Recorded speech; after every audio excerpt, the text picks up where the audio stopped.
Your question, as you phrased it, which is that it appears that part of the U.S.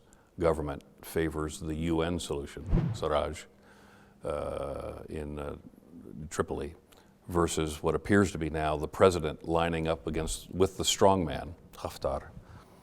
That's a problem that we find almost everywhere in the world today, which is the apparently chaotic view of the American government in this case makes it difficult for our allies, Italy, France, and others, and our partners out of the Gulf who are providing support, and Egypt, to truly understand what it is the United States wants out of Libya. Well, the first thing we should want is peace, stop killing each other. You know, that has to be one of the earliest options in our policy objectives, which is to stop the violence.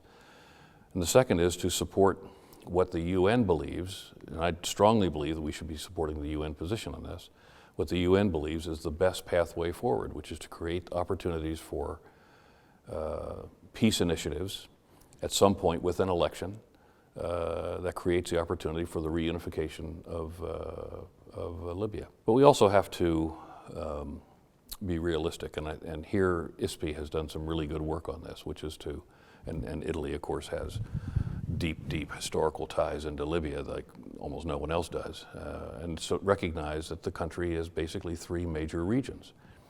And those three major regions left to themselves would not have probably become a single country. And so with the departure of Muammar Gaddafi, with I think the failure of the international community after he was deposed to come in with the kinds of support necessary both to unify the country and to create the basis for moving forward with a credible system of government, now we're going to have to try to repair this from the ground up. And in many cases, and again, ISPI was very close with Brookings in the creation of a paper which talked about a cities first strategy. Let's try to end the violence in the cities. Let's try to create recognizable governance in the cities and then begin to start to knit the cities together in a process that could ultimately deliver peace. But when the UN effort is going forward, and we have American officials that support the UN effort apparently, and then we have the president tweeting about his support for Haftar, who's just a strong man, and he's supported by some of the darker elements, if you will, this isn't going to work, and it's going to end up with more conflict and not less conflict, and less likelihood towards peace than more. And he may achieve some military objectives, but remember, he's coming out of Cyrenaica. He's not coming out of Tripoli. So the people of Tripolitania are going to view him as an invader.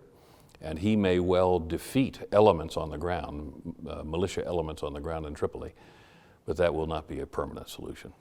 He will not have solved the necessary and underlying challenges that prevent peace from going forward. And that's going to be the challenge.